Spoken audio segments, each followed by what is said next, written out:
After 3 years of marriage, my obnoxious mother-in-law finally dropped the pretense, practically throwing a divorce agreement in my face. My beautiful CEO wife, Sophia Miller, sat across from us, radiating an Arctic chill. I thought it was my ticket to freedom, the start of my glorious lazy bum life. Little did I know, she could hear every single thought rattling around in my head. She used my mental commentary to navigate the treacherous waters of corporate warfare, strategically carving a path and absolutely crushing the competition. Until the day she cornered me against a wall, her stunning eyes narrowed. How many more surprises are hiding in that head of yours that I don't know about? Alex Stone, sign it. Take your $10 million and get out of the Millers' lives. My mother-in-law, Brenda Miller, stood with her arms crossed, chin tilted so high it could have pierced the ceiling. She looked at me like I was a piece of dog crap tracked on her expensive Persian rug.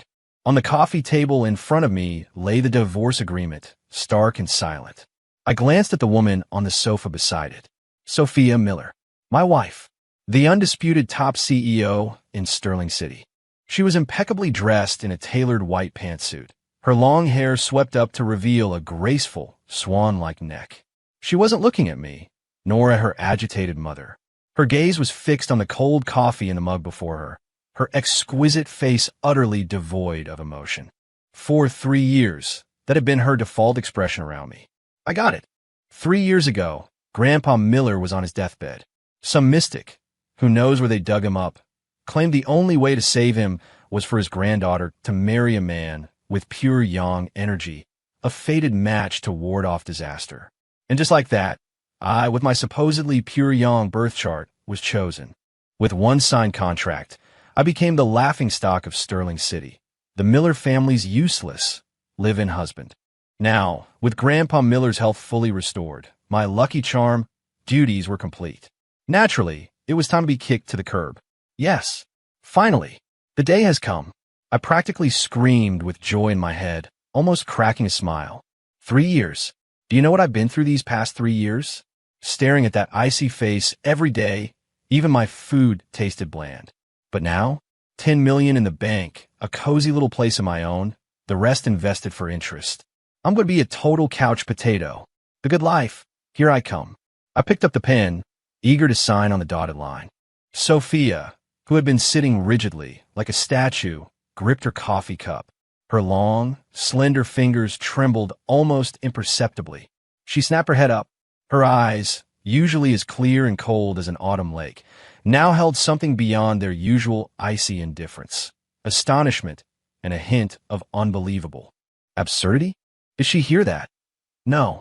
No way. I immediately dismissed the thought. She probably just found my eagerness to agree surprising.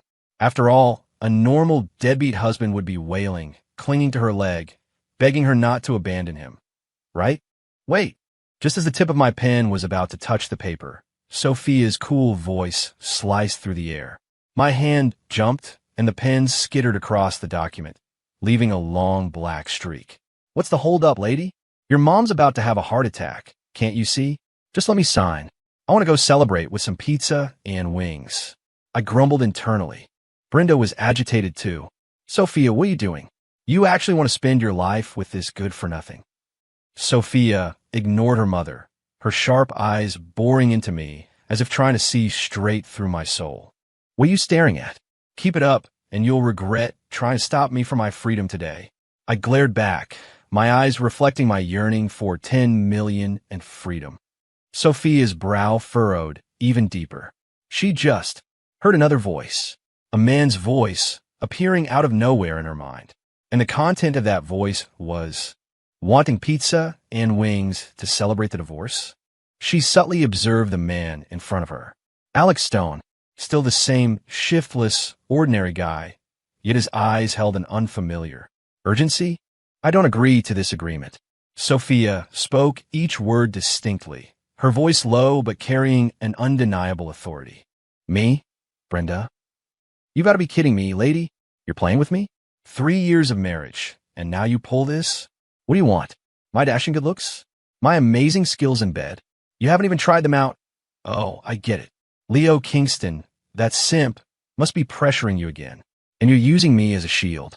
TSK. Poor woman. Can't beat him in the business world, so you sacrifice your nominal husband. Sophia's pupils constricted. Leo Kingston. A buzzing sensation filled her head, like a sudden clap of thunder.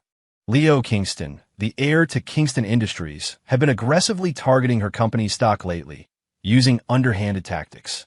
The board was already grumbling, and a few senior members were even pushing her to step down as CEO.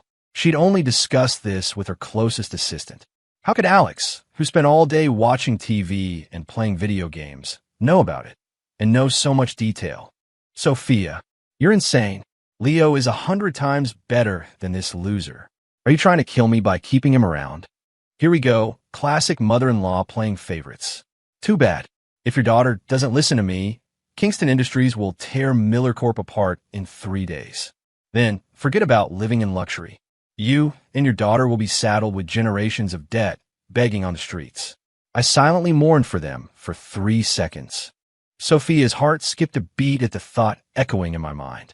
Tear apart, debt, begging on the streets. Those words hit her like a sledgehammer. She took a deep breath, suppressing the turmoil in her heart, and coldly addressed Brenda. Mom, my business isn't yours to control. This agreement is void. Then she picked up my ticket to freedom, the document I was so eager to sign, and tore into tiny pieces right in front of Brenda and me. The shredded paper fluttered down like a desperate snow. I froze. My lazy bum life. Gone? Sophia Miller. I finally couldn't hold back, shouting her name for the first time. What exactly do you want?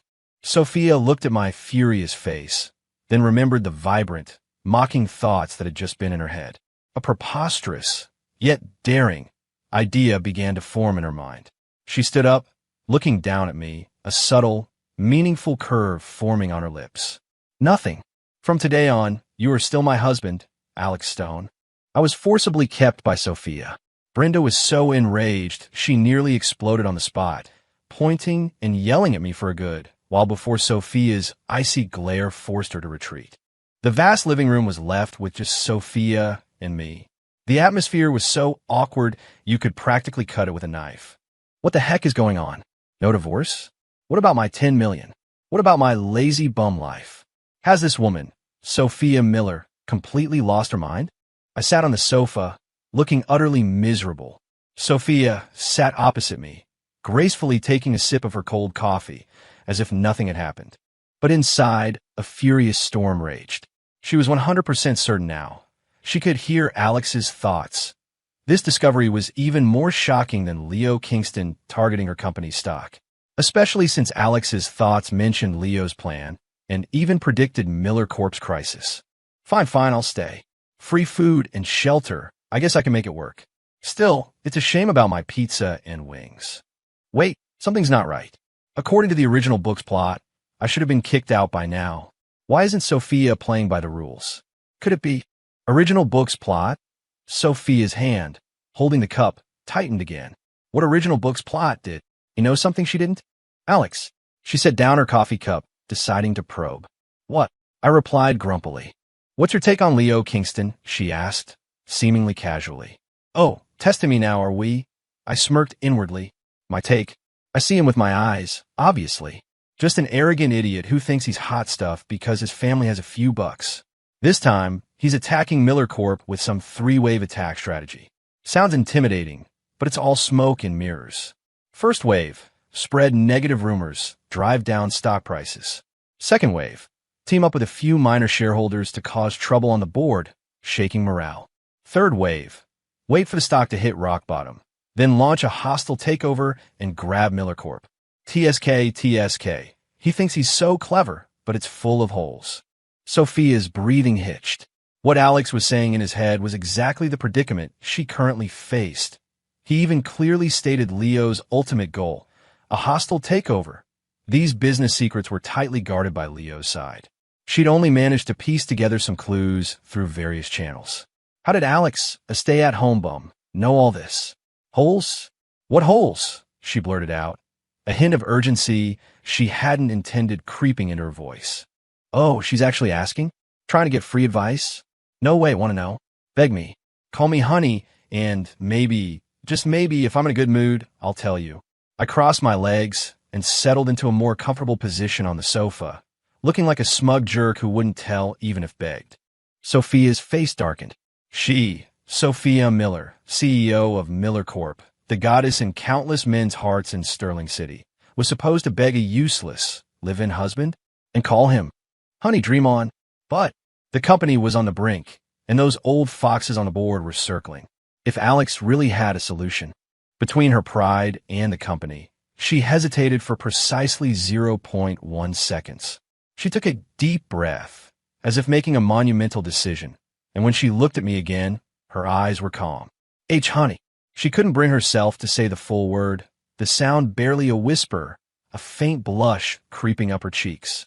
I was resting my eyes and didn't hear a thing. If she doesn't want to say it, fine. It's not my company going bankrupt anyway. Maybe if Kingston Industries takes over, that Leo guy will be happy and give me a bigger severance package. Then I'll have 2 payouts, buy a beachfront villa, and throw bikini parties every day. The image in my mind grew more and more appealing. Sophia's expression, however, grew colder and colder. This jerk, the company was about to go under, and he was dreaming about bikini parties? And he wanted to take Leo Kingston's money. A nameless fury surged within her. She slammed the file she was holding onto the table with a crack, the loud noise startling me. "Open your eyes and look," she pointed at the file, her voice cutting and cold. I sat up, bewildered, and picked up the file. It was Miller Corp's stock chart, a bleak, dying lawn of green. Whoa, that's a brutal drop. Even faster than I expected. Looks like Leo really went all in this time. "Since you know the weakness, speak up," Sophia commanded, her tone brooking no refusal. This woman, playing the bossy CEO card with me now. All right. Since you haven't kicked me out yet, I'll give you a couple of pointers. Leo's 3-wave attack relies on speed. He wants to crush market confidence with a lightning strike. So, to counter him, you only need one word, delay. He spreads negative rumors. You hold a press conference, announce that the company has major positive news about to drop. Don't say what it is, just dangle it. That'll stabilize the stock somewhat. He rallies minor shareholders. You unveil a new, more profitable project to divert the attention of those fair-weather friends. Just hold out for 3 days, and his funds used to attack the stock will dry up. Then, you won't even need to lift a finger. He'll implode on his own. The voice in my head was clear, calm, and logically sound, like a masterful general. Sophia was deeply shaken. Such a simple solution, and not one of her highly paid strategists had thought of it. They'd only focused on how to counterattack, how to hedge, but no one had considered that a mere delay tactic could make Leo defeat himself. This man, she looked at me again, her eyes incredibly complex. Was he really just that useless bum who only knew how to eat and play, or had he been faking it for the past 3 years? But what would he gain by doing that? What specifically do you mean by major positive news and new project? Sophia pressed, hitting the nail on the head. For the major good news, say Miller Corp is about to enter into a strategic partnership with the Rothschild family overseas. That name's big enough, impressive enough, and will give the media plenty to chew on for a while. As for the new project, say you're venturing into the new energy vehicle sector. That concept is red hot right now. Paint a big enough picture, and it'll be enough to send those shareholders into a frenzy. I lazily supplied the answers in my head. Sophia's eyes instantly lit up. That's right, bluff. Paint a rosy picture. Use a vague, promising future to stabilize the precarious present. This was a genius business concept. She immediately picked up her phone and dialed her assistant. Olivia, prepare a press conference immediately. Say that. She paused, glanced at me, still picking at my toes, looking utterly unconcerned, and then lowered her voice, repeating my internal strategy word for word. Hanging up the phone, she looked at me, a whirlwind of emotions inside. This husband, whom she had despised for 3 years, seemed like a treasure she had completely misunderstood. Or rather, a Pandora's box. And now, she had opened it herself. Sophia's execution was terrifyingly efficient. In less than half an hour, the breaking news that Miller Corp was about to partner with the Rothschild family and venture into new energy vehicles was plastered across the headlines of major financial media outlets. It caused a massive stir. Miller Corp's stock, which had been plummeting into a bleak, dying lawn of green, immediately stopped falling and began a slow climb back up. Countless investors and institutions were buzzing. Holy crap, Miller Corp is about to take off. Partnering with the Rothschild family? Is that for real? New energy vehicles. That's the future. Sophia Miller is amazing. Quick, buy the dip. If I don't make $100 million on this, I'm quitting. Meanwhile, in Kingston Industries' CEO office. Crash. Leo Kingston kicked over his expensive mahogany desk. His handsome face contorted into a demonic mask. Sophia Miller. That B word. Where did she find the Rothschild family? He roared into the phone at his trader. Mr. Kingston, we were caught completely off guard. Market sentiment is incredibly high right now. If we throw more money in, we're just feeding them ammunition. Useless. All of you are useless. Leo was trembling with rage. Investigate. Dig to hell and back if you have to. Find out about this supposed partnership. I don't believe for a second that Sophia Miller could connect with someone that powerful. I knew none of this. I was lounging on the soft bed, contemplating my shattered, lazy bum dream. Ugh, tough break. The duck almost flew right into my mouth. Sophia Miller, that woman, is getting harder and harder to figure out. But I have to say, watching her follow my lead just now was kind of hot. That tight little face, that hushed voice, like she was in a spy movie. Just as I was lost in thought, the bedroom door opened. Sophia walked in, carrying a cup of warm milk.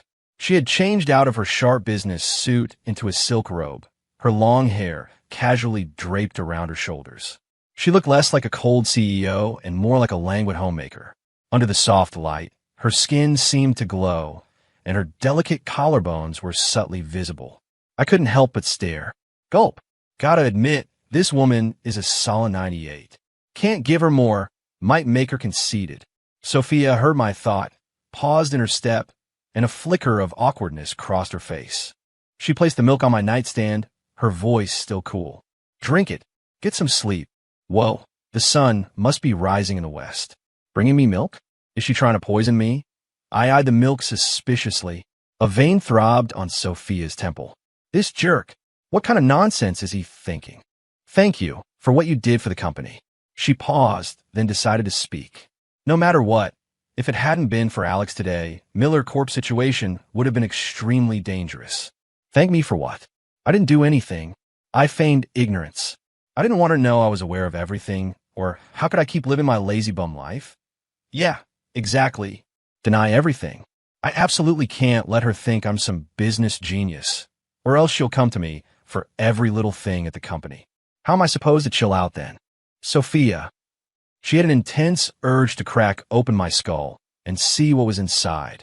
He was the one who came up with the idea that saved the company, yet he was acting like he wanted nothing to do with it. Did he really want to be a complete waste of space? Whether you admit it or not, I owe you for this. Sophia gave me a deep look. Don't worry. As long as I'm CEO of Miller Corp, no one will kick you out of this house. Ooh, is this my get-out-of-jail-free card? All right, this isn't a bad deal at all. I traded a vague idea for a long-term meal ticket. Solid. I was ecstatic inside, but my face remained impassive. I even yawned, giving her a "you're annoying, I want to sleep" look. Sophia was thoroughly annoyed by my uncooperative attitude, but couldn't lash out. She realized that ever since she could hear my thoughts, her vaunted composure and self-control were crumbling at a visible rate. You, get some rest. She left those words hanging, turned, and walked away, a hint of frustration in her retreating figure. Watching her leave, I picked up the milk and chugged it. Sweet. No poison. That night, I slept exceptionally soundly. Sophia, however, suffered from insomnia. She lay in her room, my internal thoughts replaying in her mind. Original book's plot. Full of holes. Call me honey. 98 can't give her more. Each sentence was like a tiny hook, scratching at her heart. Alex Stone, who are you really? How many more secrets are you hiding? The next morning, I was still frolicking with bikini-clad beauties in my dreams when I was jolted awake by a frantic phone call. It was Brenda calling Sophia. Sophia put it on speaker, and Brenda's shrill, piercing voice instantly filled the room. Sophia, quick, check the news. That jerk Leo Kingston, he exposed your bluff. I shot up, instantly wide awake. Holy crap, the plot changed again. In the book, Leo wasn't supposed to react this quickly. He was supposed to be fooled by the Rothschild name for at least 3 days. Did my presence cause a butterfly effect? Sophia's face instantly darkened. She snatched my phone and clicked on the financial news. The headline, bold and prominent, screamed, "Shocking fraud. Miller Corp's CEO fabricated overseas partnership to save company, suspected of market manipulation." Below it was an audio recording.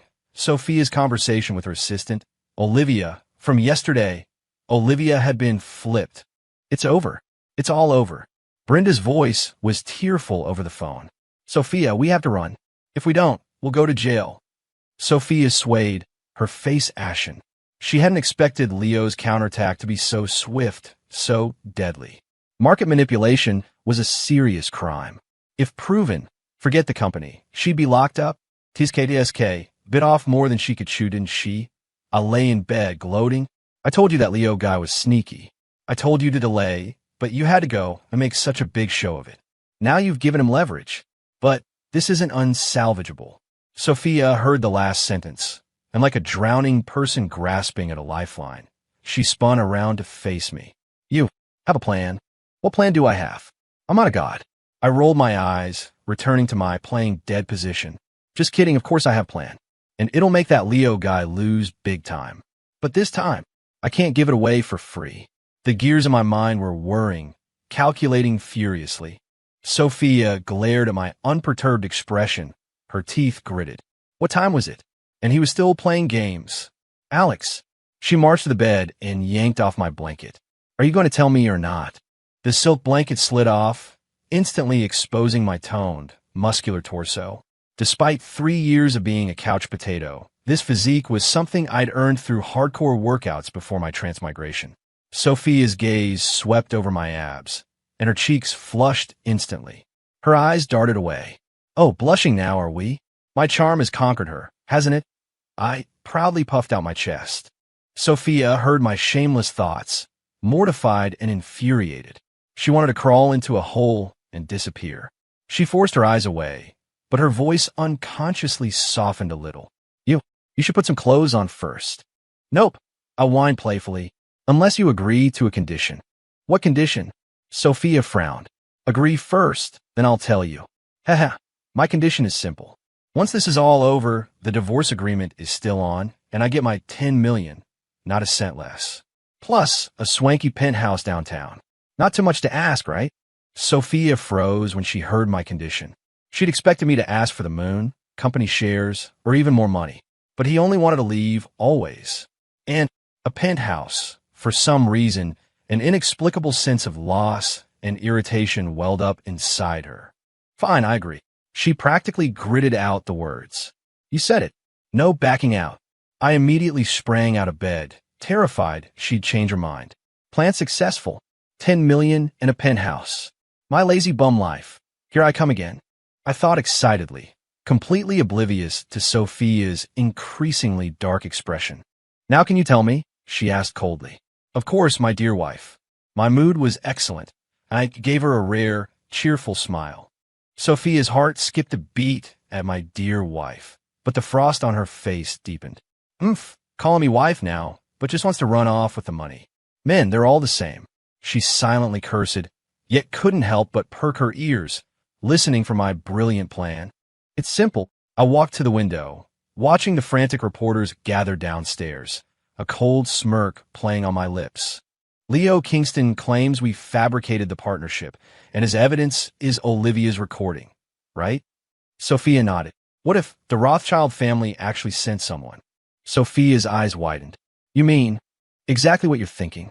Find someone to impersonate a representative from the Rothschild family. Leo claims we faked it? Then we'll make the fake real. He released the recording? We'll say it was a smoke screen we deliberately released to prevent commercial secrets from leaking. Olivia was a double agent we planted in Leo's camp, playing him at his own game. Sophia was utterly stunned by my strategy. Make the fake real? Call a traitor a spy. This was turning black into white, calling a deer a horse. But she had to admit this move. It was brilliant. But where would we find someone to impersonate them? And someone who could fool Leo in the media? Sophia raised the most crucial question. That's even easier. I remember there's a foreign exchange student at Sterling City University named David. He's British, his family went bankrupt, and he's working odd jobs to pay for tuition. The guy's tall, big, blonde, blue-eyed with a natural aristocratic air. A little polishing, and who would know the difference? Give him $1 million, and he'd impersonate a British prince, let alone a Rothschild. I mentally reviewed the plan. Perfect. Sophia, after hearing it all, didn't know what expression to wear. This man, how many crazy ideas were packed in his head? He even knew about a foreign exchange student deep in debt. What had he been doing these past 3 years? All right, we'll do as you say. Sophia made an immediate decision and called to arrange it. An hour later, outside Miller Corp's building at the press conference, facing countless reporters and their cameras, Sophia, in a black gown, was perfectly poised. Regarding Kingston Industries' slander against my company, I have only one response. She paused, her gaze sweeping across the room. Then her red lips parted. Mr. Leo Kingston, you thought you were on the 5th floor. In reality, you were on the 1st floor, and I was waiting for you in the 18th circle of hell. No sooner had she spoken than a stretched Rolls-Royce Phantom, escorted by a dozen black Mercedes, slowly pulled up to the press conference. The car door opened, and a blond man in a perfectly tailored suit, white gloves, and a refined demeanor stepped out, surrounded by bodyguards. He walked directly to Sophia, removed his hat, and bowed in a perfectly aristocratic manner. Good day, beautiful Ms. Miller. I am David Rothschild, sent by my family to discuss further cooperation. The entire crowd fell silent. All the reporters went wild. Shutters clicked incessantly. Leo Kingston sat in his office, watching the live feed, the face on the screen resembling a Hollywood star and a genuinely expensive Rolls-Royce. He spat a mouthful of old blood onto his monitor. No, impossible. This is absolutely impossible. Meanwhile, I was comfortably lounging on the sofa in Sophia's office, watching everything downstairs via a monitor. Good acting. Money well spent. Next, it'll be Leo's shareholders causing trouble.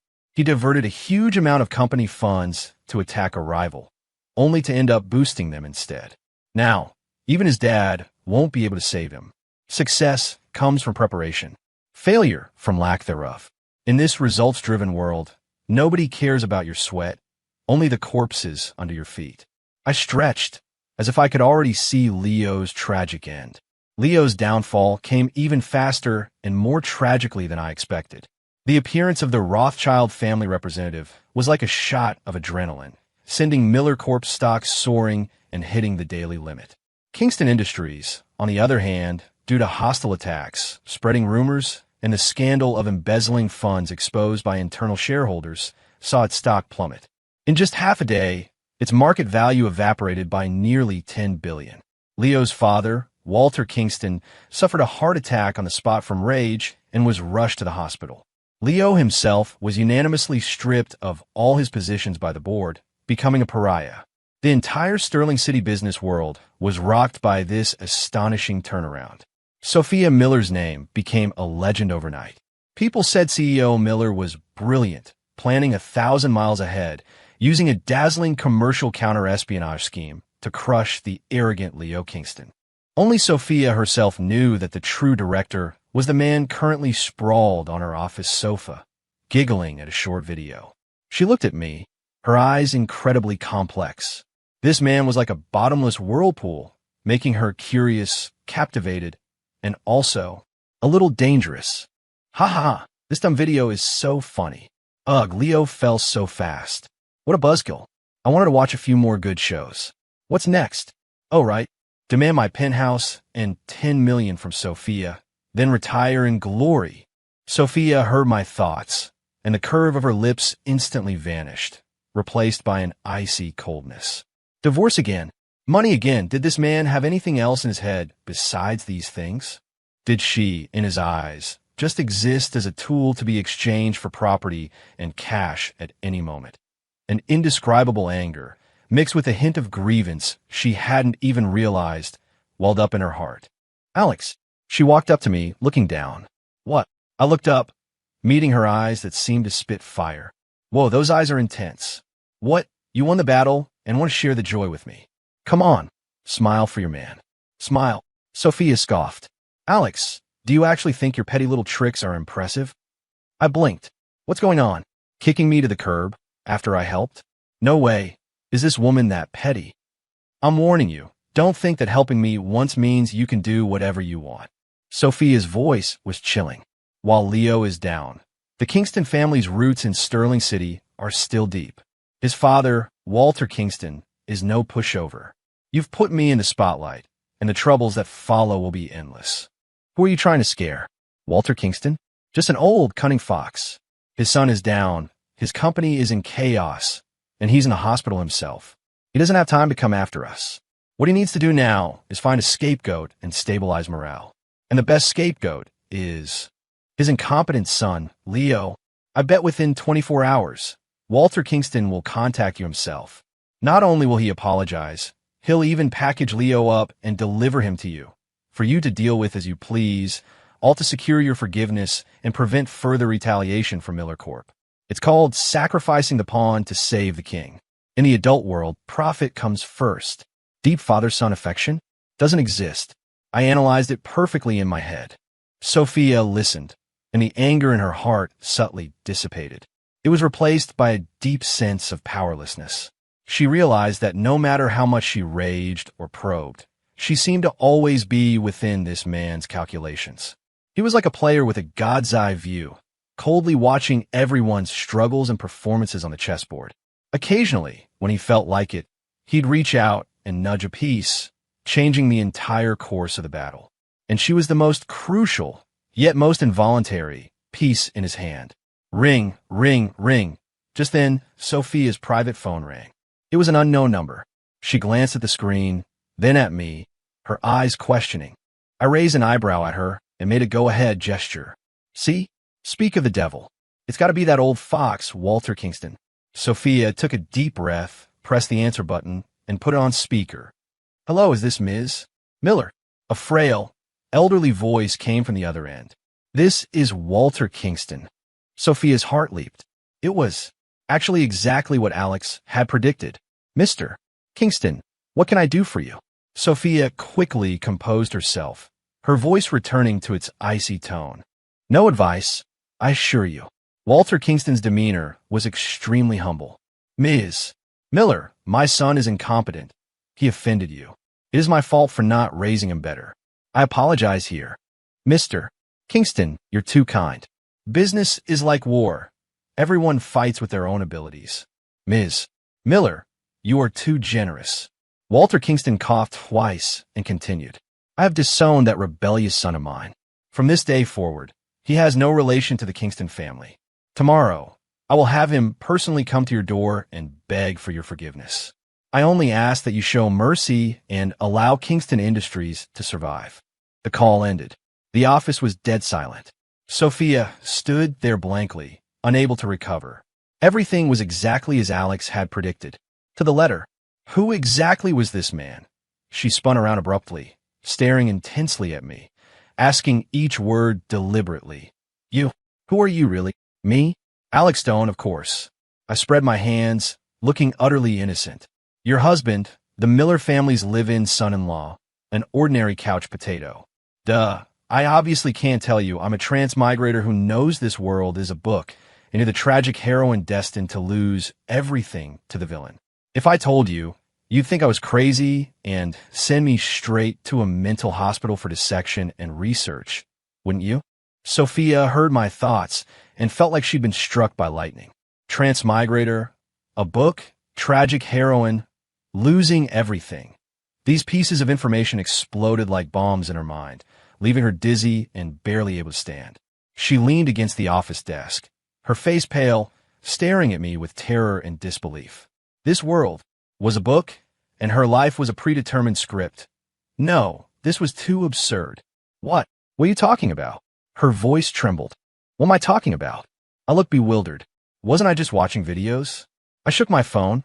On the screen, a man in boxers was doing a viral dance in the snow. Sophia looked at my innocent face, then recalled the world-shattering thoughts she'd just heard, feeling a dizzying sensation. She needed to calm down. She stumbled to the liquor cabinet, poured half a glass of whiskey, and gulped it down. The fiery liquid burned her throat and also cleared her muddled mind slightly. Oh, she's drinking now. Little lush. But it's understandable. Anyone who finds out they're a tragic character in a novel would probably freak out. Sigh, poor woman. So beautiful, amazing body. But the author gave her such a miserable fate. Company seized, fortune swallowed, and then she gets exploited by that animal, Leo Kingston. TSK, TSK. Terrible, just terrible. My thoughts, like a sharp knife, once again stabbed deeply into Sophia's heart. Exploited by Leo, her body trembled uncontrollably. If Alex was telling the truth, her future fate would be far more terrifying than falling into hell. No, she absolutely would not accept such a fate. Sophia abruptly lifted her head, her reddened eyes blazing with an unprecedented fierceness and resolve. Since she could know the plot in advance, she would defy destiny. And this man before her, this soul transmigria, was her greatest and only reliance. Alex, she set down her glass and walked towards me, step by step. Her high heels clicked on the floor, each sound like a tap on my heart. What's up? This vibe is off. Why does she look at me like a hungry wolf looking at a lamb? She hasn't gone crazy from the shock and decided to take advantage of me, has she? No, I'm still a pure, innocent young man. I instinctively hugged myself, shrinking into the corner of the sofa. Sophia stopped in front of me. She leaned down, bracing her hands on the sofa, trapping me completely in her shadow.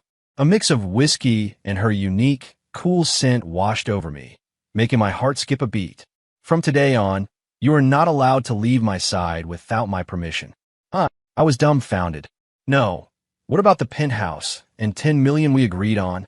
The house, the car, the money, whatever you want I can give you. Sophia's face slowly drew closer to mine, her warm breath caressing my face, a tingling sensation. But divorce? Don't even think about it. Her beautiful eyes narrowed, glittering with a dangerous yet captivating light. Until I am completely safe, you, Alex Stone, are mine. I stared at her exquisite face, so close, and those eyes filled with possession. My mind went blank.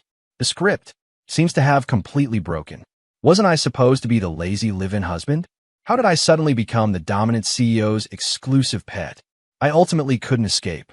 Sophia was true to her word, directly freezing my bank accounts and confiscating my ID and passport.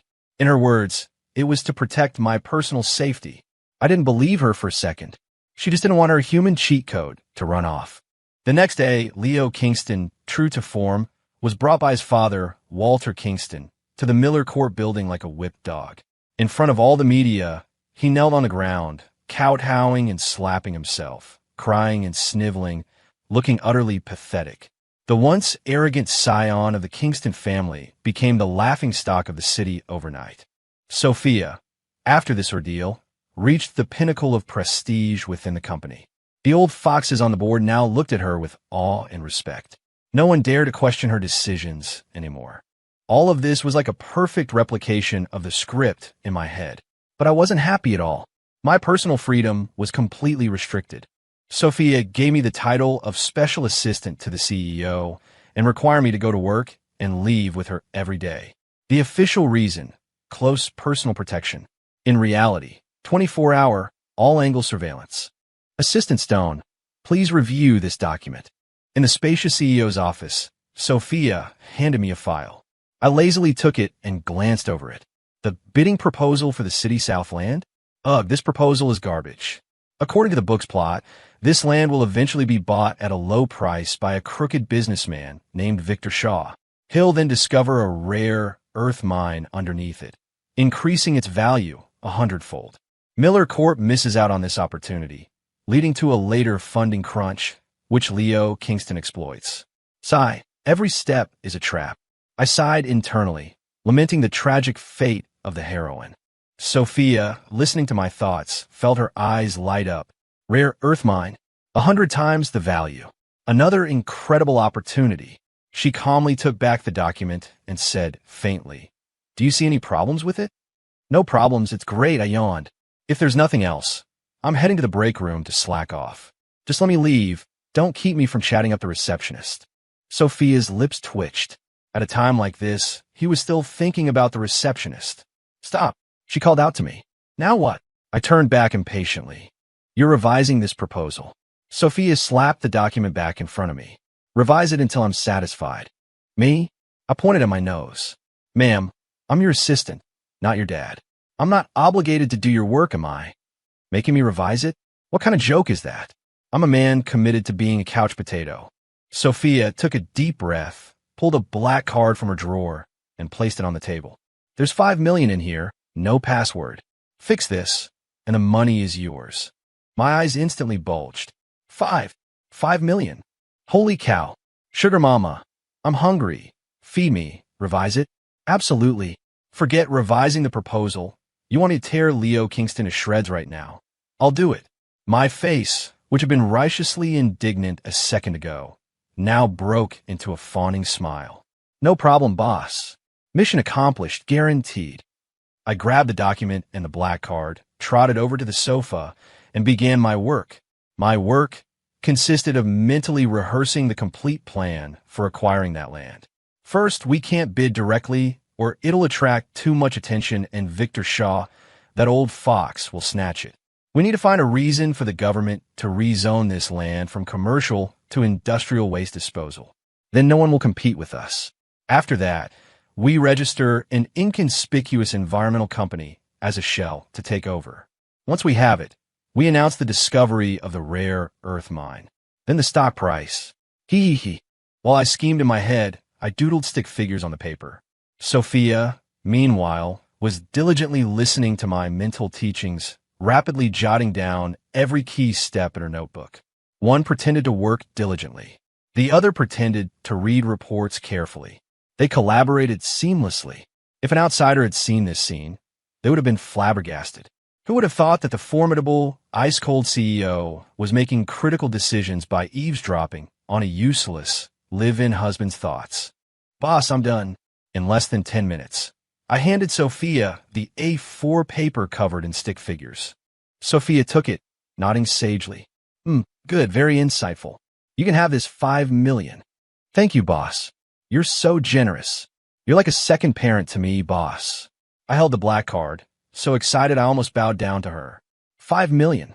That's how many pizzas and wings? How many bikinis? No, how many school bags for kids in poor areas? I, Alex Stone, am truly a good, conscientious young man. Sophia listened to my incoherent thoughts, both amused and annoyed. This man, with a mind capable of disrupting the entire business world, only wanted to use his talents to fund a lazy life. It was truly baffling, but it was precisely this lack of ambition that gave her a strange sense of reassurance. A man without ambition, at least, wouldn't stab her in the back. There's a charity auction tonight. You're coming with me. Sophia put away the proposal and told me. Huh? Over time, my face instantly fell. Go, and I'll give you another $1 million for spending money. Boss, what time are we leaving? Do you need me to iron your evening gown in advance? The charity auction was held in the ballroom on the top floor of Sterling City's most exclusive 5-star hotel. Everyone there was wealthy and influential, prominent figures in Sterling City's high society. I was dressed in a custom-tailored suit Sophia had prepared for me, looking like a kept man on the arm of a rich woman. TSK, this place. Even the air smells like money. Look at that chandelier, Swarovski, right? Must be millions. And that carpet, hand-knotted Persian, I'm scared to step on it and ruin it. The evils of capitalism, corrupting my pure soul. I grumbled internally while sipping champagne, my eyes darting everywhere. The moment Sophia appeared, she became the center of attention. Tonight, she wore a black backless evening gown, elegant, refined, and subtly deadly. Countless men cast looks of admiration and greed her way. Ms. Miller, long time no see. You look more radiant than ever. A portly middle-aged man approached with a drink, his eyes fixed on Sophia's chest. Here we go, greasy supporting character, Mr. Evans. Real estate mogul, notorious pervert. According to the plot, he's about to make a move on Sophia, and then I, the heroic protector, will step in and put him in his place. Ugh, such a tired plot. Can't we get something fresh? Sophia heard my thoughts, frowned, and subtly stepped back, avoiding Mr. Evans's wandering hand. Mr. Evans, please compose yourself. Her voice was ice-cold. Mr. Evans's hand froze midair, his face somewhat displeased. He usually got away with anything, even sleeping with celebrities, but today Sophia had rebuffed him. His gaze shifted to me, filled with disdain and contempt. And this is Ms. Miller's new bodyguard? Doesn't look very strong. He's my husband, Alex Stone, Sophia introduced coolly. Husband, Mr. Evans paused, then burst into exaggerated laughter. Ha ha ha ha ha. Ms. Miller, you're joking. Everyone knows your live-in husband is a useless gold digger. Why would you bring him to an event like this? His laughter drew many curious glances. Those people looked at me, their eyes filled with ridicule and mockery. So that's the Miller family's live-in husband. He's not bad-looking, but too bad he's a mooch. Yeah, if I were Ms. Miller, I'd have kicked him out long ago. Look at him, so timid. He's an embarrassment to men. The whispers from all directions pricked at my ears like needles. But I maintained a faint smile on my face, as if they weren't talking about me at all. Go ahead and insult me. The more you look down on me now, the sweeter it'll be when I humble you later. It's about perspective, you know? When a bunch of idiots are laughing at you, you're already planning how to wipe that smirk off their faces. Sophia heard my arrogant thoughts, then looked at my serene expression, and suddenly felt a strange sensation. This man, he really was different from others. His inner strength was terrifying. Mr. Evans, Sophia's voice turned cold. It's not your place to judge what kind of person my husband is. Mind your own business, or I won't hesitate to let your Evans Properties stock experience the sensation of freefall. Sophia's words were a clear threat. Mr. Evans's laughter stopped abruptly, and his face instantly turned purple. As arrogant as he was, he wouldn't dare challenge the formidable Sophia Miller head-on now. We'll see about that. He dropped a menacing remark and slinked away. The small commotion died down. Puffed. He backed down that easily? Lame. I pouted, continuing my food hunting tour. The auction soon began. The first few items were famous paintings, antique jewelry, drawing bids from many. Sophia wasn't interested in any of these. She sat quietly, until the host presented a seemingly unremarkable rock. Ladies and gentlemen, the next item for auction is a natural meteorite from the Sierra Nevada mountains. Starting bid, $100,000. The rock was dull black and ordinary looking, clearly not worth much. A ripple of boos spread through the crowd. What is this junk? They're auctioning this? $100,000? I wouldn't pay $10. It's here. The real treasure is here. My spirits instantly soared. This is the rock, the heart of the Sierras. In the book, this thing was dismissed as a worthless rock and went unsold. Later, an old Taoist master who knew his stuff snagged it. He discovered it contained immense spiritual energy, a treasure for cultivation. It could cleanse one's meridians and prolong life. This is the real deal, way better than any rare earth mine. Sophia's heart also pounded with my thoughts. Spiritual energy? Cultivation? Cleansing meridians? These words, only found in novels, made her feel like her worldview had been shattered once again. $100,000. Just as everyone was ignoring it and the host awkwardly prepared to announce it unsold, I lazily raised my paddle. Whoosh! All eyes converged on me. Mockery, disdain, stares like I was an idiot. Is that bum crazy? Spending $100,000 on a worthless rock. He's just foolishly rich. No, where did he get the money? It must be Ms. Miller's money. What a spendthrift. How can Ms. Miller be with such a man? Even Sophia looked at me with a questioning gaze. I winked at her, giving her its fine, trust me look. $110,000. A discordant voice suddenly rang out. It was Mr. Evans. He glared at me defiantly, a mocking smile on his lips. Kid, since you like this worthless rock, your buddy Evans will play along. Oh, look, the villain is back for more punishment. All right, you want to play? I'll play until the end. I raised my paddle again. $200,000. $250,000. Mr. Evans refused to back down. $500,000. I didn't even blink. The crowd gasped. Spending $500,000 on a worthless rock? Everyone thought I was insane. Mister. Evans was stunned too. He hadn't expected me to be so aggressive. He had only wanted to annoy me and make me waste some money. But now, if he bid again and I suddenly stopped, this worthless rock would be stuck with him. What's wrong, Mr. Evans? Can't keep up. I smiled at him. If you don't have the money, don't pretend to be a big shot. You, provoked by me, Mr. Evans's temper flared. Who says I don't have money? 1 million. He yelled out an astronomical price, his face red. The entire room gasped. Sophia's heart was in her throat. She nervously watched me, afraid I'd bid higher. However, I put down my paddle and applauded Mr. Evans. Mr. Evans, amazing. So generous. A mere million is like pocket change for you. This precious rock is all yours. Mr.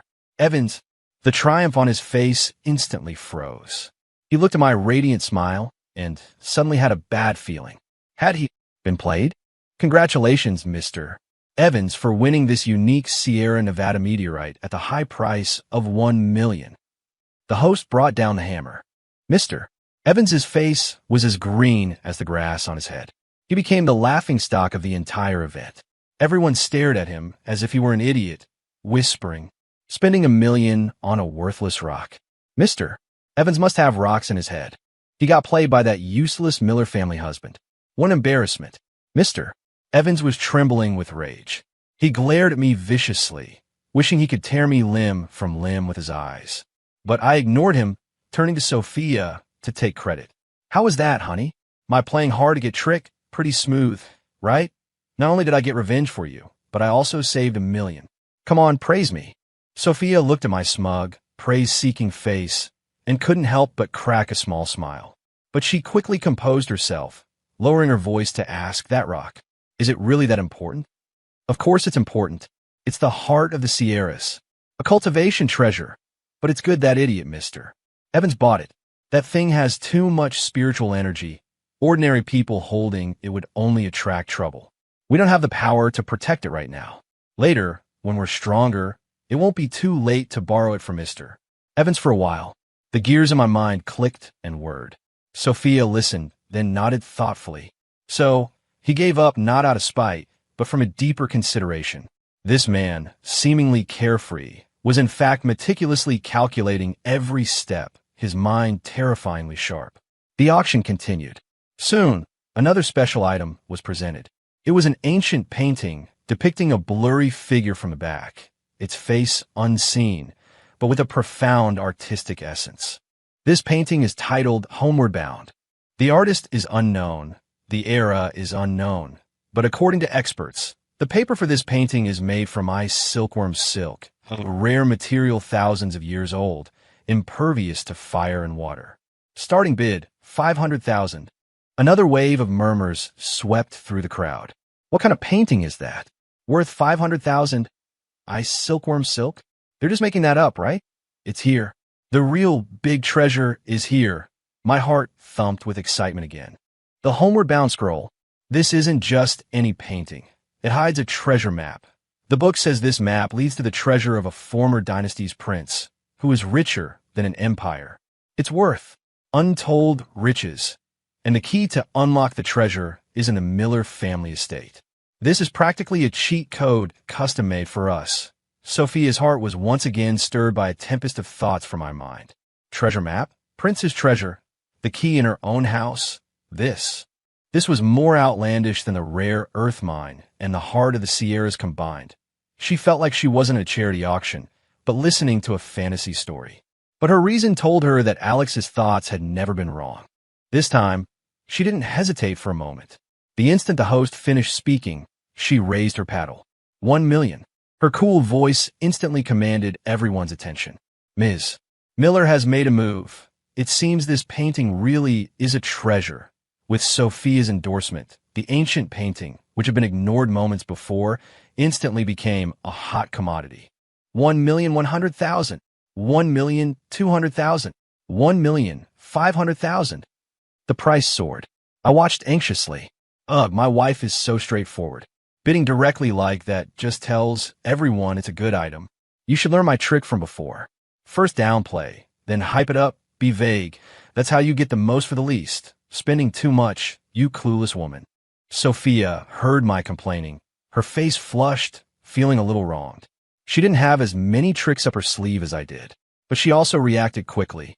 When the price soared to 3 million, she suddenly put down her paddle, feigning hesitation, as if the price was too high and she wanted to give up. Sure enough, her apparent hesitation made the bandwagon bidders start to waver. After all, spending millions for a legendary item whose authenticity was unknown was too risky. The atmosphere in the room momentarily cooled. 3 million, going once. 3 million, going twice. Just as the host was about to bring down the hammer, Mr. Evans's sarcastic voice rang out again. Ms.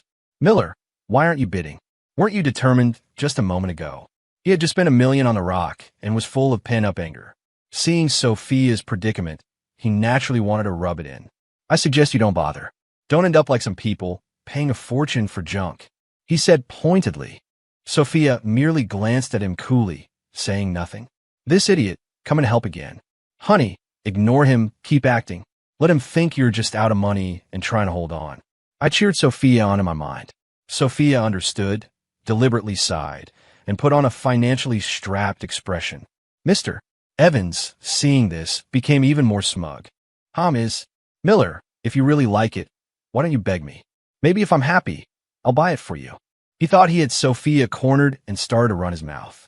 Just then, I suddenly stood up, pointed at Mr.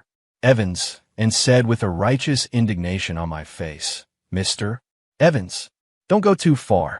A man can be killed, but not insulted. So what if you have a few stinking bucks? It's nothing special. Today, this painting, the Miller family is taking it. I bid 5 million. I excitedly shouted out a price that stunned the entire room. Then, as if all my strength had been drained, I flopped back into my chair, panting heavily. I even turned to Sophia beside me and said, Don't worry, honey, even if it bankrupts us, I'll get it for you. This is my love for you. Sophia. She fought back a smile, cooperatively putting on a touched and distressed expression, even squeezing out a few crystal tears. Honey, our heartfelt performance utterly baffled everyone in the room, especially Mr. Evans. He saw our charging for love stance and completely believed that this painting was just an ordinary one, and Sophia and I were purely having a bidding war out of spite. Lunatics. Both of them. He sneered, no longer bidding. 5 million sold. With the fall of the hammer, the treasure map was ours. I made a triumphant fist pump in my head. Perfect. Used Mr. Evans's 5 million to buy a priceless treasure. I give myself 101 points for this move. An extra point just because I'm awesome. And Sophia, looking at my face that practically screamed, praise me, finally couldn't help but let out a soft laugh.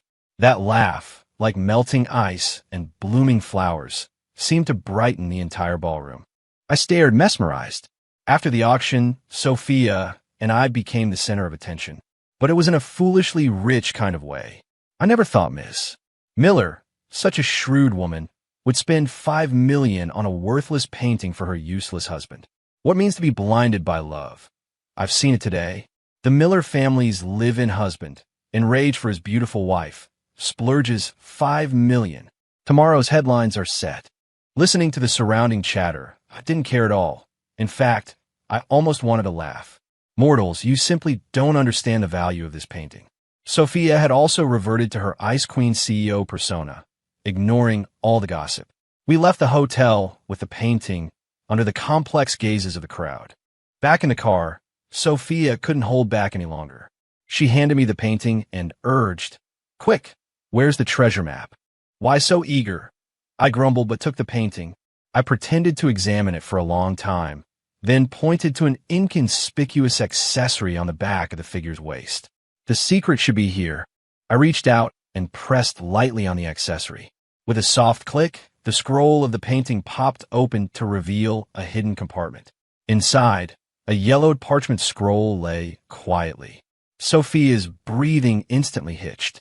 She carefully took out the parchment and slowly unfurled it. It showed complex mountains and rivers, and some unreadable symbols, finally pointing to a location marked with cinnabar. This is the treasure map. Sophia's voice trembled. What else would it be? I raised an eyebrow smugly. Now, do you believe me? Sophia didn't answer, just looked at me with an incredibly complex gaze. A mix of shock, curiosity, scrutiny, and a hint of dependence she hadn't even realized. Then, the key, she pressed. You said the key is in the Miller family estate? Yep, it's under that dry well in the backyard of the estate. The book says the key is a jade pendant, passed down through the Miller family, but it somehow fell into the well. The Millers searched for a long time, but couldn't find it, so they gave up. Just as I thought this, Sophia's phone rang. It was the caretaker of the old estate. Ms. Miller, bad news. A group of people came to the estate and said they're going to demolish the well in our backyard. Sophia's face instantly changed. Holy crap. Again, I was shocked. This isn't right. The book didn't say anyone was going to demolish the well. Is this another butterfly effect? No, we have to go check immediately. We can't lose the key to the estate. Sophia and I practically shouted at the driver in unison. Half an hour later, the car stopped at the entrance of the Miller family estate. It was an ancient, elegant Chinese courtyard, steeped in history. But at this moment, its tranquility was shattered. In the backyard, lights blazed, and a group of burly men in black suits were gathered around the dry well, preparing to start work. Leading them was a man wearing gold-rimmed glasses, who looked refined but had a sinister glint in his eyes. Stop! Sophia rushed in, shouting sharply. Oh, Ms. Miller is back. The bespectacled man pushed up his glasses, smiling without warmth. Allow me to introduce myself. I'm Gordon Finch, legal counsel for Mr. Victor Shaw. Victor Shaw. That name again. The crooked businessman who, in the original story, had lucked into the rare earth mine in City South. Why is he here? And why is he after this well? I was filled with questions.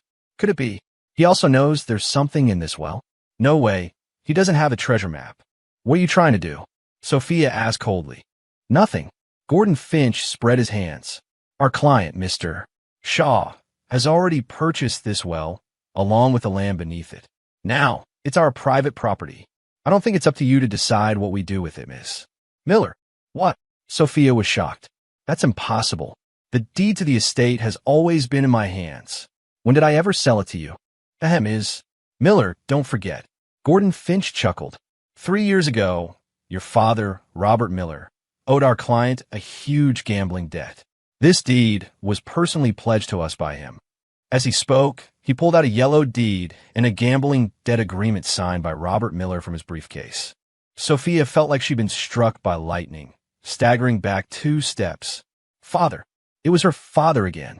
That gambling addict, how many messes had he left for this family? Damn it. So this is the trap? I finally understood. Victor Shaw, that old fox.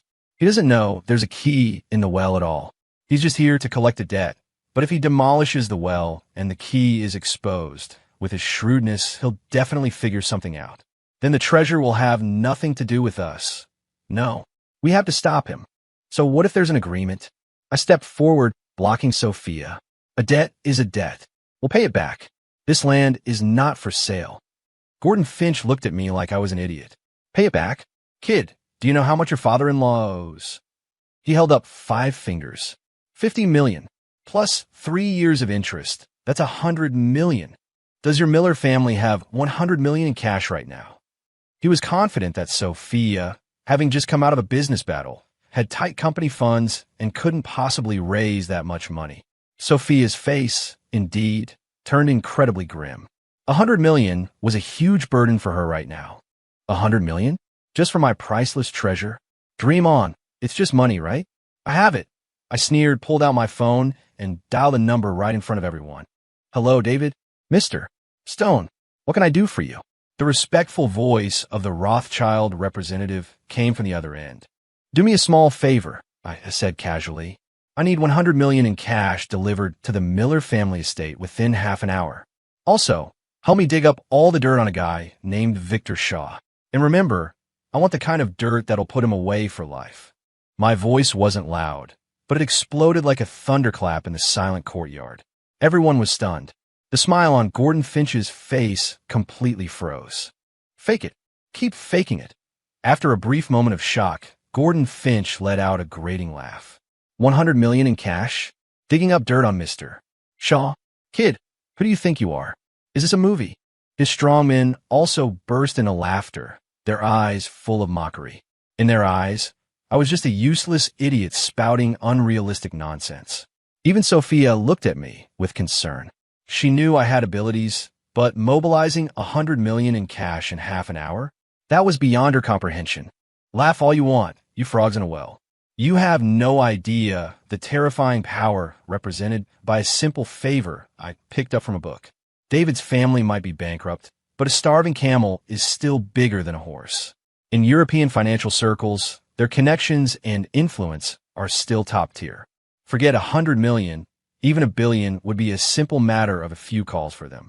I ignored their mockery, merely glancing at my watch and saying blandly, 29 minutes left. Then, I pulled Sophia to sit on a stone bench in the courtyard, looking utterly relaxed, as if waiting for a good show. Time ticked by minute. Gordon Finch's face slowly shifted from mocking to somewhat grave, because I was too calm. That kind of calmness wasn't faked. It was the confidence of someone with nothing to fear. Could it be? He really had some incredibly powerful background. Impossible. Gordon Finch shook his head, pushing that absurd thought out of his mind. What kind of background could a Miller family live-in husband have? He must be bluffing, stalling for time. Kid, I like to see what tricks you pull in half an hour. Gordon Finch scoffed, patiently waiting. 20 minutes later, outside the courtyard, a tremendous roar suddenly echoed. Everyone was startled and looked towards the gate. A black helicopter circled in the night sky, its massive rotors whipping up a gale that made the trees in the courtyard sway violently. Then, a convoy of a dozen black armored vehicles, like steel beasts, instantly surrounded the entire Miller family estate. The car doors opened in unison, and over 100 bodyguards in black suits and sunglasses, exuding a chilling aura, poured out of the vehicles, completely encircling Gordon Finch and his men. The scene was more dramatic than any cop movie. Gordon Finch and his thugs had never seen such a display. They were terrified, their legs trembling, faces pale. As everyone watched in horror, the helicopter slowly descended. David, impeccably dressed in a tuxedo, white gloves, and looking like an aristocratic butler from the Middle Ages, respectfully approached me and bowed 90 degrees. Mr. Stone, the 100 million in cash you requested has been delivered. Behind him, 2 bodyguards carried a huge alloy case, which they set down with a clank. The case opened, revealing stacks of crisp, new banknotes, neatly arranged. The red glow stung everyone's eyes. Also, what you requested has been prepared. David handed me a tablet computer. The screen displayed all of Victor Shaw's dark secrets from recent years, official corruption, tax evasion, and even hiring hitmen. Every single piece of evidence was enough to put him away for life. The entire courtyard was dead silent. Everyone was frozen as if under a spell, staring blankly at me, as if I were a god. Gordon Finch fell to his knees with a thud, trembling like a leaf. Mr. Stone, I was wrong. I didn't know who I was dealing with. Please spare me. He kowtowed furiously, his forehead quickly bleeding. I couldn't even be bothered to look at him. I just walked to the case full of cash, picked up a stack of money, and walked over to Sophia. Honey, 100 million. Want to count it? I grinned, playfully tucking the money into her hand. Sophia stared at me blankly, then at the surreal scene before her. She felt like her heart was about to give out. She had always thought Alex was just a clever transmigrator. Now she realized how incredibly wrong she was. This man was more than just a prophet. He wielded a terrifying power capable of overturning all of Sterling City, and perhaps even higher echelons of society. Ugh, I really didn't want to make such a grand entrance. But there's always some idiot asking for a beatdown. My lazy bum life, it seems to be getting further and further away. I sighed internally, but my face showed a helpless, yet smug smile. In that moment, in Sophia's eyes, I saw an unprecedented glow. It was adoration, fascination, and complete surrender. Victor Shaw's downfall was even swifter than Leo Kingston's. Faced with irrefutable evidence, he didn't even have a chance to struggle. He was taken in for investigation that very night, and all his assets were frozen. The Sterling City business world was shaken once again, and I, the cause of it all, acted like nothing had happened. I directed the professional team sent by David to carefully retrieve the mud-caked, dragon-shaped jade pendant from under the dry well. The jade felt warm and smooth to the touch, with a subtle shimmer, clearly not an ordinary item. Done. Mission accomplished. I clapped my hands with satisfaction, handing both the jade pendant and the treasure map to Sophia. Honey, this is our family heirloom. Make sure you keep it safe. Sophia held the two items, which were enough to drive the world crazy, feeling like she was in a dream. From being forced into divorce, with her company on the brink of bankruptcy, to now holding an astonishing treasure and trampling two major wealthy families.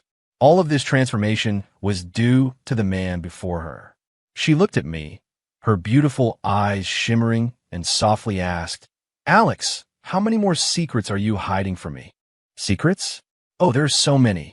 For example, I know this jade pendant isn't just a key. It's also a storage artifact containing its own spatial dimension. For example, I know that Heart of the Sierras will reappear on the black market in a few days, and we can snag it then. And for example, I know your younger brother, who went missing years ago, isn't dead. He was taken by an old monster from a reclusive sect to be his disciple, and he's now a martial arts grandmaster. He'll be back to find you soon. Then, our Miller family will truly be overflowing with talent, strong in both business and martial arts. These spoilers flashed through my mind. Sophia listened, her mind reeling, speechless for a long time. She realized that her understanding of this world was being completely overthrown by Alex. Little by little. Martial arts grandmaster? Reclusive sect. So, this world really had a hidden layer. And her younger brother, who had gone missing as a child and whom she and her grandfather had missed for over a decade. He was still alive. This news thrilled her even more than getting the treasure. Her eyes instantly welled up. "Thank you, Alex." This time, her gratitude was heartfelt. "Thank me for what? I don't know anything. I continue to play dumb." Sophia looked at my thick-skinned expression, both annoyed and amused. She didn't press further, just carefully put away the jade pendant and the treasure map. She knew that if this man didn't want to talk, asking more wouldn't help. She just needed to know he was by her side. That was enough. With Victor Shaw dealt with, my life returned to superficial peace. Every day, I accompanied Sophia to and from work, slacked off in the office, and occasionally, when she encountered difficult decisions, I'd guide her with my thoughts. Miller Corp, with my secret assistance, flourished, its stock soaring and quickly becoming the undisputed commercial powerhouse of Sterling City. And my relationship with Sophia also underwent subtle changes. She was no longer that cold, icy mountain. She would quietly tuck me in when I overslept. She remembered my preferences, telling the chef to cook my favorite dishes every day.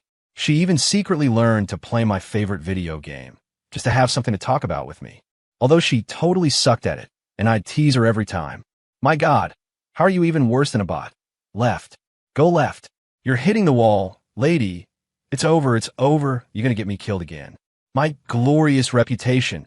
Every time Sophia heard my thoughts, her pretty face would flush crimson, and she'd chase me around in the game.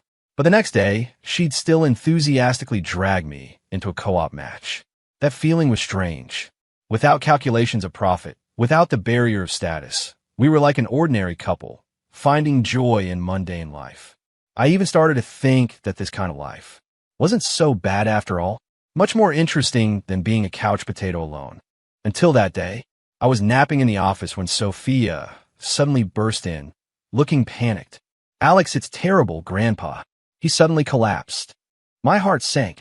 Here it comes, another critical turning point in the plot. Grandpa Miller, acute myocardial infarction. This is the signal for another major family, the Wilsons, to make a move on the Millers after the Kingstons' downfall. In the book, Grandpa Miller died from this attack, couldn't be revived. The Millers lost their only pillar of support, and that's how the Wilsons gradually devoured them. No, absolutely cannot let Grandpa die. Without a second thought, I grabbed Sophia and rushed out. To the hospital. Fast. When we arrived at the hospital, the emergency room light was glowing red. Brenda and a host of Miller relatives were gathered outside, weeping hysterically. "Dad, you can't leave us." It's over, it's over. If Grandpa's gone, what will happen to our Miller family? The attending physician walked out of the ER, took off his mask, and gravely shook his head. I'm sorry. We did everything we could. The patient's condition is extremely critical. There's widespread myocardial necrosis. Prepare for the worst. Boom! His words plunged the entire hallway into dead silence. Sophia swayed, almost collapsing. Brenda fainted outright. Bullshit, I roared in my head. What kind of quack doctor is this? An incompetent fool. Grandpa still has a chance. Western medicine is useless for his condition, but if I use our ancestors' 13 ghost gate needles, I can pull him back from the brink of death. Damn it, looks like I can't hide my incredible medical skills any longer. I no longer care about hiding. I shoved the doctor aside and burst into the emergency room. What are you doing? The patient needs peace and quiet, the doctor yelled behind me. I ignored him, walking straight to the bed. Looking at the old man on the bed, his face ashen, his breath shallow, I took a deep breath and pulled out a packet of silver needles I always carried. In this moment, I was no longer the playful, lazy live-in husband. My eyes became incredibly focused, sharp. My entire demeanor changed. Everyone get out. I turned to the stunned Sophia and the doctors, my voice cold. I can save him in half an hour. Nonsense. This is utter nonsense. The attending physician was trembling with rage. The patient is on the verge of death. What is an outsider doing here, interfering? If something happens, can you take responsibility? Security. Security. Get him out of here. Several security guards immediately rushed in, intending to restrain me. Stop them. Sophia suddenly spoke, her voice not loud, but filled with undeniable authority. She walked up to me, step by step, looking in my eyes, which were more serious and focused than she had ever seen them. She chose to trust him unconditionally. Let him treat him, she told the doctor. I will bear all consequences.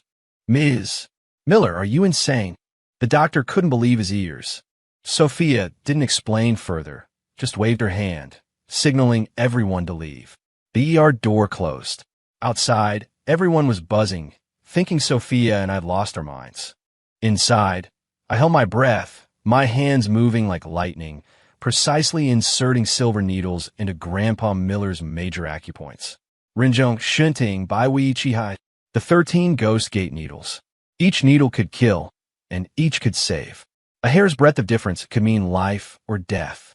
Sweat beaded on my forehead, but my hands were as steady as a rock. As the last silver needle was inserted, Grandpa Miller's previously flatlining electrocardiogram suddenly fluctuated violently. Then, the almost straight line miraculously began to beat again, once twice growing stronger.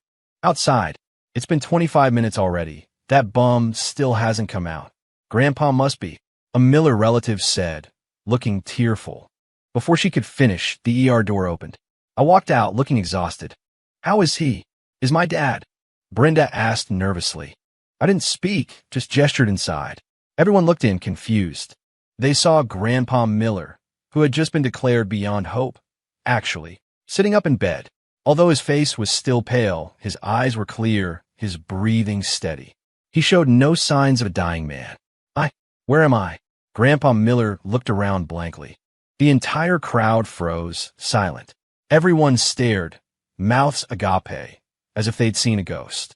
The attending physician rushed in, checking Grandpa with various instruments over and over, finally looking at the medical miracle report, muttering, Impossible. This isn't scientific. This is absolutely impossible. And I, under everyone's astonished gaze, walked up to Sophia and grinned. Honey, mission accomplished. Then my vision blurred, my body went limp, and I collapsed. Damn it. Overused the needles. Exhausted myself. That was my last thought before losing consciousness. The moment I fell, Sophia, without thinking, rushed over and hugged me tightly. She held me, feeling the warmth emanating from my body, looking at my pale face, strained from exhaustion. Her heart felt like it was being squeezed by an invisible hand. It hurt, yet it felt tender and soft. Alex, for the first time, in front of everyone, she called out my name, losing her composure. Her voice carried a deep concern and affection that she hadn't even realized. In that moment, she finally understood. Somewhere along the way, this man had become an indispensable part of her life. He was her armor and her vulnerability. When I woke up, I found myself in a VIP hospital room. Sophia was asleep, slumped beside my bed. Tears still clung to her long eyelashes, making her look utterly vulnerable. I couldn't help but reach out, wanting to wipe them away. The moment my hand stirred, she woke up. "You're awake?" Seeing my eyes open, a surprised smile instantly bloomed on her face, brighter than the sunlight streaming through the window. "How do you feel? Is anything uncomfortable?" she asked nervously. "I'm fine." I shook my head, looking at her bloodshot eyes. "You stayed here the whole time?" She nodded. Then, as if remembering something, her cheeks flushed slightly, and she awkwardly lowered her head. "Oh, she's shy now." But the way she rushed over and hugged me just now was pretty cool. I thought happily. "All right, Grandpa?" I asked. "Grandpa's fine. He's resting in a room next door." "He wants to see you." "See me?" I blinked. Didn't he always look down on me? His useless grandson-in-law? Of course. He almost died, and I, his useless grandson-in-law, saved him. Anyone would be stunned. He probably wants to thank me in person and reintroduce himself to me, his hidden big-shot son-in-law. "Alex." Sophia suddenly looked at me very seriously. "This time, thank you." "Here we go again." I pouted. "I said we're husband and wife.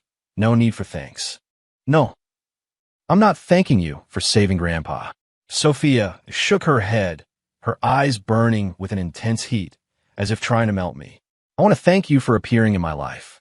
Without you, I can't imagine what I would be like right now." So, she took a deep breath, as if making a monumental decision. She suddenly leaned in, and to my astonishment, kissed my lips. Soft, sweet, with a hint of trembling. My mind buzzed, completely frozen. I just got kissed. This plot point wasn't in the book. After a long moment, our lips parted. Sophia's face was as red as a ripe apple.